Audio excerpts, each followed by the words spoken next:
Hello, it's your girl T Jane. We're giving them something to talk about podcast. And today we're diving into a topic that's close to many hearts, the journey of raising a child with autism.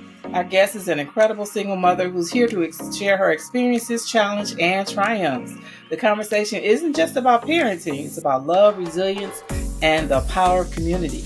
Let's welcome Sierra Collins to the show. Hey, everybody. Welcome, Sierra. Sierra's longtime family friend. I have known her. Matter of fact, I held her as a newborn. Okay, so I'm not gonna date myself. But Sierra was a welcome joy to the Star family. So welcome and thank you for being here. Yeah, you're welcome. Thank you for having me. Oh, I'm so glad you're here. We tried to do this before, but it kind of didn't work out, so we came back. Right? We did. We don't give up. Right, we don't. Let me tell you about Sierra. Sierra is the mom of 3 beautiful children. One son. What's your son's name? Eddie. And 2 beautiful daughters. Yeah, Alana and Malaya. And she's taught pre-kindergarten for 15 years, what I'm just finding out about. And she comes from a family that cooks as well.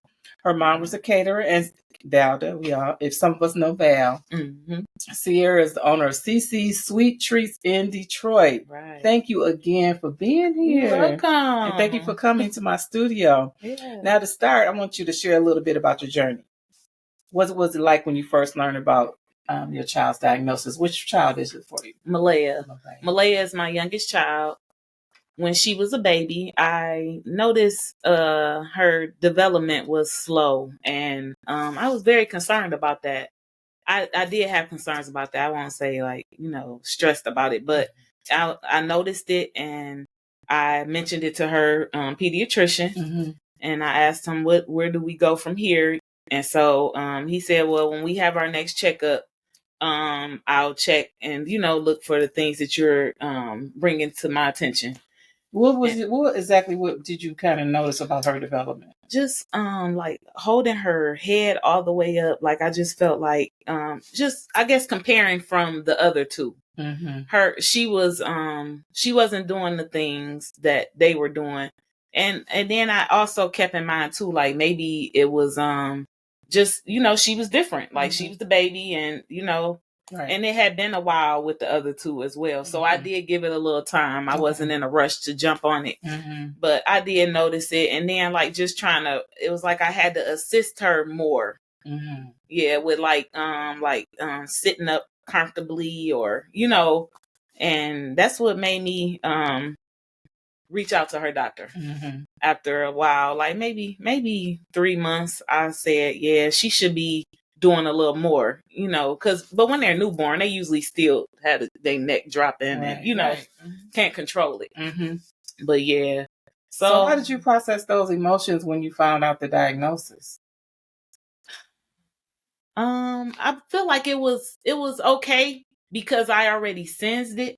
So I had already, recognized it and then accepted it. Mm-hmm. So I said, well, here we go. Now I have a diagnosis. Mm-hmm. Now, where do we go from here? Mm-hmm. And so I went, I would research or I would just ask her, because she, I went through Henry Ford. That's who I went through to get her tested. And I asked them, I said, so where do we go from here? And they said, okay, we're giving you resources. So they gave me, Early On. And that's a program that helps children with developmental delays. So you can start out with them and then they'll help you find the next step once you're done with their program. So she was 2 because it had to be 2 to get she had to be 2 in order to get a diagnosis. Okay. So I went and reached out to Early On, and they really helped me a lot in getting her set up, and even with selecting a school for her. And I didn't have to do too much. Like she really helped me. The lady who I forget what her name is, and she was at the Early On. Yeah, in the Early On, and I took her in Brownstown. Mm-hmm. Yeah. Now, during this time, were you married or were you single? I was still married. I was still married. Mm-hmm. Yeah, I was still married at the time. And then how old was Malaya when you separated? She was 7. Okay. No, she was 5. Yeah, she was 5. So you've been single since Malaya was 5. Mm-hmm. Okay. And she's 14 now. And she's 14. Mm-hmm. My goodness. So how did you navigate that by yourself once you divorced or whatever? It wasn't easy. It worked out because at the time I wasn't working totally full time because I was still doing school to get done with my CDA. Okay. And it kind of made it easier because I wasn't totally working full time. So I had a little extra time, but it wasn't easy at all. And I prayed a lot. I mean, I still do now. I pray a lot and I ask God, can you help me get through this? I know you will, but I'm just reminding you that I need your help and I need added strength, especially on them days where I just wanted to be a crybaby. And I mean, it made me stronger. I noticed that too. Like them cry days gets you through. They sure do. You have to cry. Sometimes yeah, you do. And I'm not ashamed to say, like, I had a lot of, and I still do. I can be in the car just crying. Yeah. I mean, that's how you pour out. Yeah. You have to. What you need to give him. Exactly. So he can pour back into you and strengthen you. So now you were talking about your CDA when we were talking earlier. You were saying that you had started volunteering at a school. I did. When before I had Malaya, I would volunteer with my older two. They had the same teacher. Well, their teacher had my son at first. And so she said, you gonna let me get your daughter too? I said, yeah, you can get her too. She did really good with Eddie and Eddie loved her. And still to this day that he still see her. And she, so I would volunteer when I would take them, I would volunteer and like assist with setup and stuff, helping the kids wash their hands and stuff. And so one of the big supervisors came to me and he said, can I talk to you for a minute? And I said, yeah. And so he said, I've been watching you and you're really good with the kids. And I just wanted to offer you an opportunity to take a free CDA class. What is CDA? So it's Child Development Associate. Okay. So basically, and it's like it's a certification where you can work with children and like you can run a center with that. Okay. Yeah. It can, I mean, you can do a lot with it. Yeah. And it's just like a stepping stone to like when you finish, because at the time I wasn't in school for teaching, but I was actually in school for nursing. Okay. Yeah. And I ended up switching over. So, yep, I ended up signing up for that class like he asked me, and it was free, right? And it was free. Yeah, it was free. I can't remember how long it was, but it was a little process and it was a little tedious because I'm like, I'm so ready to be done. Because it's like you going to school and you have children. It's like I gotta provide for them, you know. So yeah, but I eventually got done and got passed my test. I got tested to pass and I have my CDA now, and I also went to school. I'm not done with my degree. I have a little over a year and I do plan to get done, but I'm still pondering on it. Okay. Yeah. Now you got your CDA, you were teaching at the school. Was your daughter Malaya with you at the school as well? No, she started going to Wyandotte schools for what is it? Special needs children. Okay. So I sent her to Wyandotte. That's where she ended up going. And how did you feel about leaving her with other people? It was so hard. I was walking her because she would ride the bus. So I was walking her to the bus. I'll never forget. I cried. And my mama said, you gonna run yourself to the ground. You can't take her to school and be a mom. You know, you got to be a mom to your other children too. She's like, you can't give your all just to her. Like you got to try to balance. And how did you do that? It was so hard. It was hard. It's like I would take time out for each one. But Malaya, of course, required more. So it was like I would spend time with one. But when she would go to therapy, that would be my opportunity to spend individual time with them. Good. Because she got, she had therapy. She has therapy 6 days a week. Okay. So it really helped. But when she first started therapy, ABA therapy, I would have to take her and pick her up. But you said ABA, what is that? I'm sorry, I wrote it down. That's okay. It's ABA, Applied Behavior Analysis. So it's like you under a technician and they work with you to help you with independence, to be independent. Okay. So she's been working for her? It has. Like when she had to start there when she was 3. So I had to wait till she was 3, which wasn't a problem. It wasn't long either after she turned 3 because I was already on it. Like I had her already registered and all that, signed up, because I'm like, I don't want to delay nothing, anymore. Correct. Yeah. So that's what it's called. And so she's had multiple therapists, which I don't have nothing bad to say about none of them. It's like when they switched, it's like, okay, how is this next one gonna be? Right. And of course I would pray and like, Lord, send the right one. And I mean, I promise you, she's had good ones. I don't have no complaints. But the one she has now has been with her for probably almost 10 years. Wow. She's probably. Well, I'm gonna say 8 years. She said 8 years because I just asked her. She said 8, so that's close. But yeah, she's been really. It's like they best friends. Wow. Yeah, even though Malaya's nonverbal, and it does make it hard, as far as communicating. But we try to follow the same routine, and when the routine is off, of course she gets frustrated. Okay. But we just try to maneuver. Okay, we doing something different, and you're gonna be okay. It's hard. She give us the flux, but I mean, I love her to death. I thank God for choosing me to be her mom, because I do my best to make sure that she's good. I mean, and I'm her advocate. So, yeah. And so, what a privilege, though. I think it's a blessing that God did select you, because He knew you would be able to do it. Man, sometimes I'll be like, Lord, okay, now you said you wouldn't put more on me than I could bear. And of course, it's not easy. And some days I just be ready to throw in the towel, but it's like, you can't do it. Like, she depending on you. You can't do that. What about your other children? How do they manage? They do really well. I think Alana is a bigger help, maybe because she's a girl, and like, it's harder for Eddie, because he's like, I can't change her. This is what he said. And I get it, because she's a girl. Yes. And I understand. But Alana, I would say she has so much patience with her. And Malaya adores her. She adores both of them. But her and Alana has a really close relationship. She's a big help for me.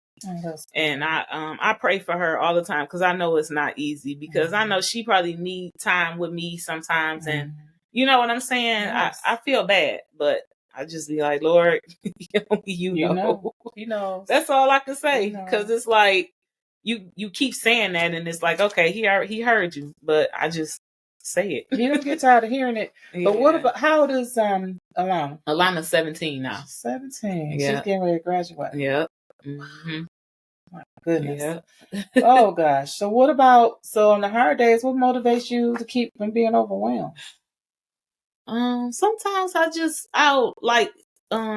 Lana's working now, so they older. Eddie's 20, and I when I'll take her to work, and I'll just go and take a drive. It's like, it's my peace. I'm by myself. I don't have to really answer no questions. Because they have questions. Absolutely, they do. But yeah, and I kind of missed it though, because when they were little, they used to have so many questions, and I'd be like, oh, both of them were constantly asking. I'm like, imagine if Malaya was talking, I'd be going crazy. So you can imagine what Shelby goes through, right? Oh my God. Shelby is my daughter, by the way. She has 3 children, so yeah. Oh, I know. Man, they you know what? They keep you young. I'm gonna say that, and they just a blessing. Like, they came from me. That's just how I feel, and I'm gonna love on them till I can't no more. That's great. That's just a loving mother. I mean, God gave it to you. So tell me about what you wish more people understood about autism and the incredible children who are on the spectrum. I think it needs to be more support, because a lot of people are just not knowledgeable of it, and I just think it needs to be more awareness in autism, and how it's so broad, because it's so many levels of it. It's like, so I mean, I just feel like it's not enough time put into it. But I know it's hard. I mean, the world be moving so fast.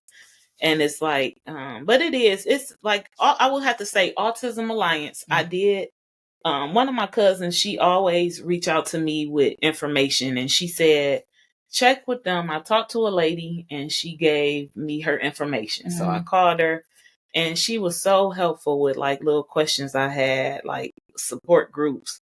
And it's I joined them because I wanted to just be around more support. And I do plan on joining more. I do plan on joining support groups, because if I can be a help to another mom or dad, like, because it's single dads that are out here as well. I'm not going to, just giving moms credit. It's single dads out here, or even a couple, like, what I'm saying? They just need support. And I can remember one time, Malaya's social worker, she was saying that, she had a client that had twins with autism, and that just blew my mind. I said, I can't even imagine what she go through. And she was a single mom too. Wow. But yeah, it's just, I just think I want to say churches as well, because I've talked to a lot of parents that say that, they have to do it from home, because it's like, but I do hear churches say that they're getting into that, because it needs to be like, parents need to escape to, worship God. Yeah. And I just think it needs to be more support. And my Malaya's therapist also said she's willing, if a church wants her to come in and support or give some help. You know what I'm saying? Yeah, she did say that. Okay. And because I asked her, and she said, yes, I don't have a problem with that. Like, I can dedicate, some time out of the week to do that. And I'm sure it's other ones that will too. And I'm sure it's people that attend church regularly that are in this field that's willing to do it. But and then just in the neighborhood, like in the communities, the rec centers, I just think it needs to be all around. Right. Because you never know. Like, it could be a mom in there with her other child runs off. But if nobody knows or is aware about that, because Malaya has ran off from me before. Really? Oh, yeah. Like, we've been in my ear before, and she ran off. But, of course, Alana was with me, so I had somebody there with me. But, I look at my children are going to be, they're going to eventually branch off and go and do their own thing. But I just think it does need to be more support, and as well as for parents to just get maybe a weekend to themselves. Like, it's hard with even respite, getting support. Like, Malaya's been on the respite list for years, and I still haven't got nobody to take her case. Really? And what does that mean, respite? Respite care is for parents to get time to their self, and somebody just be there with the child.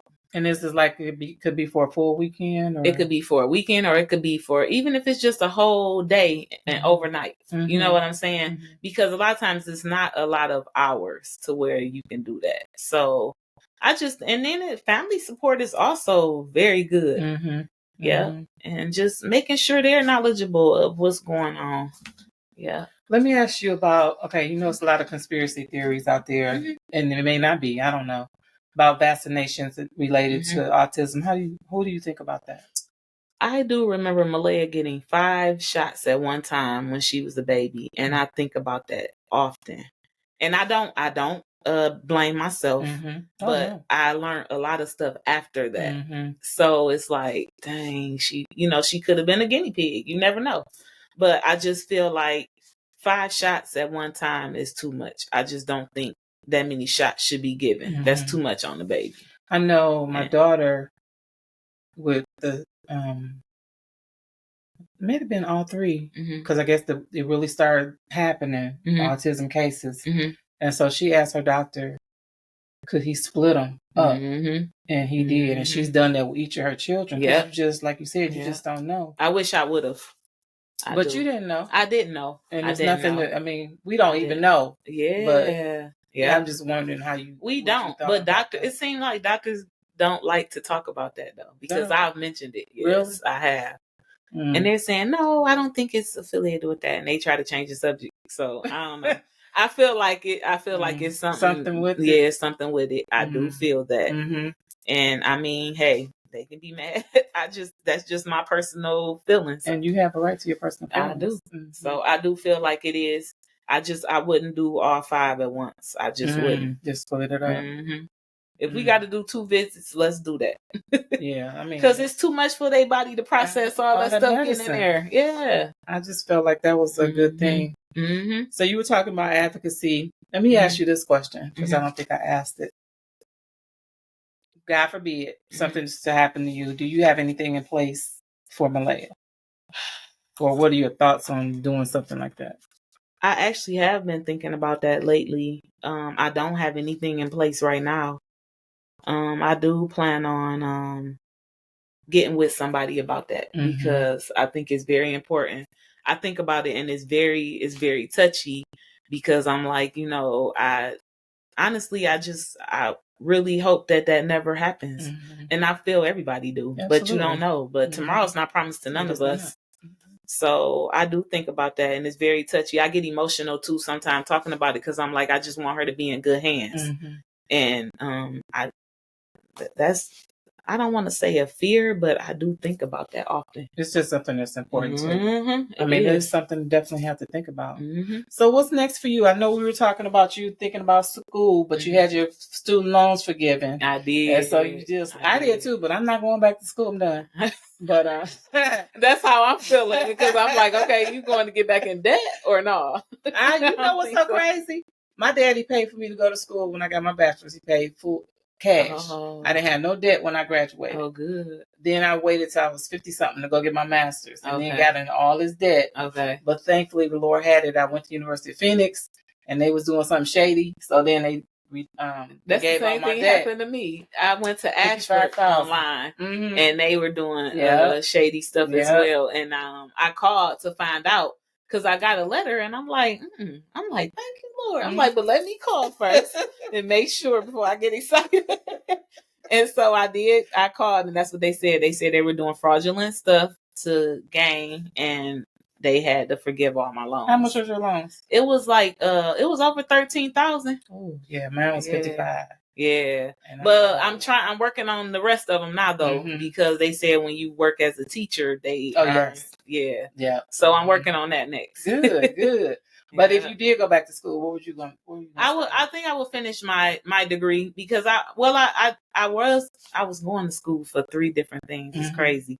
Nursing at first, and then I went for social work, and then now teaching. Oh, good. So if I did go back, I would go ahead and finish that because I really want to support parents because I have a child in my class now that's autistic. And the mom is very confused, which is, I don't know, that does something to me. Come on, let's do this. You can do this. If I did it, I know you can do it. So with 2 other children. With 2 other children. And I think this is her only child. But yeah, and she talks about having anxiety a lot. And I'm like, the right time gonna come. Because, I'm just a firm believer is power in your words. Yes, it is. And I'm like, you don't want to keep speaking. I'm having anxiety. No, you do not. Because I'm always a positive person. Like, no, don't keep saying that because it's going to keep attacking you. It is. Yep. It is. That's right. So soon as we build a relationship, I'm gonna get on that. But I do believe that if I do go back, I am going to finish, and I want to just support parents. So was that going to be the social work or the nursing or the teaching? It's gonna be the teaching because it's an administrative degree. So so like a counselor. Yeah, I'm thinking more of in the counseling or social work realm. Yeah, because I don't know, I thrive off of that. Like just supporting people. Helping. Yeah, ministry helps, that's your family. Yeah.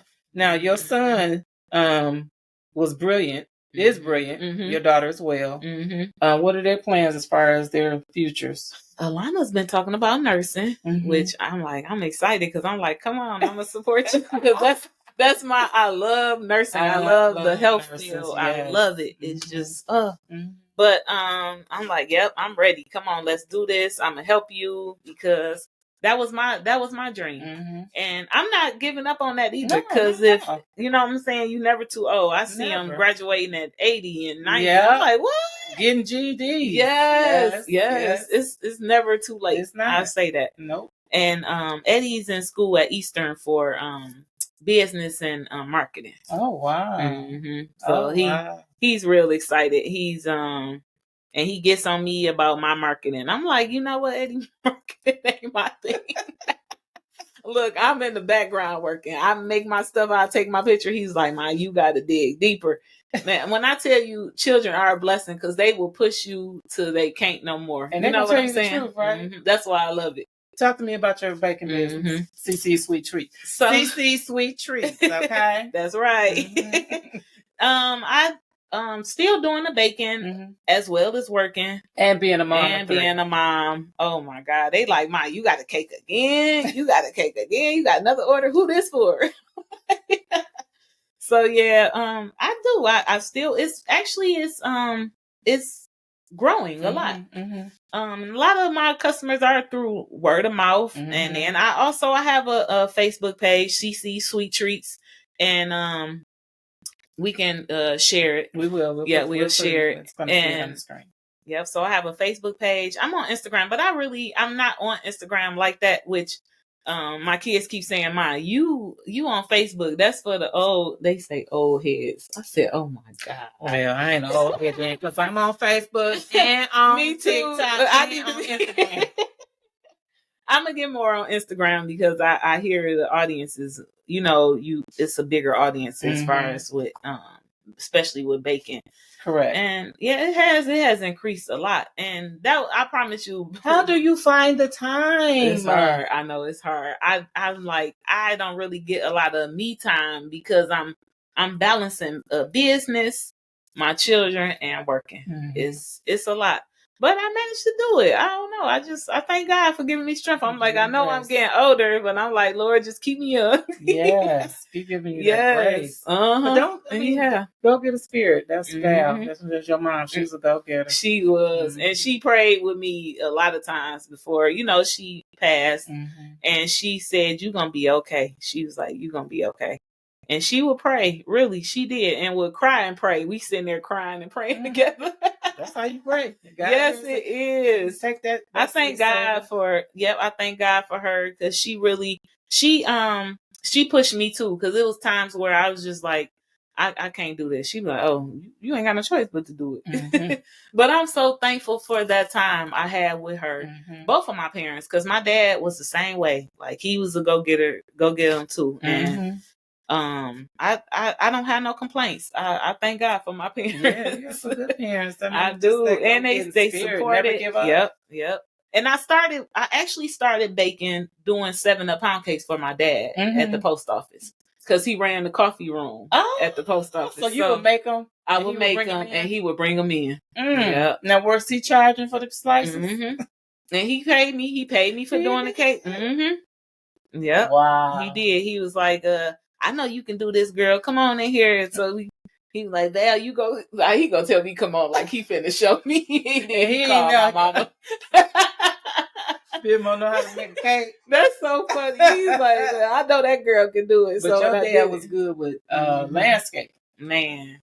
But y'all used to be on point. He did not play about his yard. It was like, but I think it came from my mom's father too, because he was on him. Yes, he was on him. Because he didn't play about his yard either. No, it had to be nice. So I'm just grateful. I you know what I'm saying? And my dad always taught us, and it's nothing against me. And he's like, just don't be dependent on no man. That's what he said. Get out there and get it. Absolutely. And that's what he said. Because you can get it. Yeah, we can. And that's what we do. All of us, we all hard workers. All of y'all. All of y'all. Yeah. Well, I'm thankful. And they gave us a good example too. So they did. Yeah. They showed you rather than told you. Yep. Now, are you dating? I'm not. Not yet? No. Okay. You don't want to, or you just I do want to. I do want to. It's gonna come. It will. It will. The right one. Because you got to be somebody to love all your kids. Well, honey, I have totally enjoyed this conversation. She has given us something to talk about. And parents, we are definitely going to be posting. If you know somebody, or if you're a parent of a child with autism, we are going to be posting the information. And maybe Sierra will let you call her to talk to her. Maybe she can give you some tips. But we're going to definitely be posting that. So don't forget to subscribe. Oh, my earring fell off. Okay, that's fine. It's okay. We're giving you something to talk about. Share this conversation with someone who could benefit from it. And let's continue to spread awareness and understanding. So until next time, keep the dialogue going. And thank you, Sierra, for being here with me. Bye, everybody.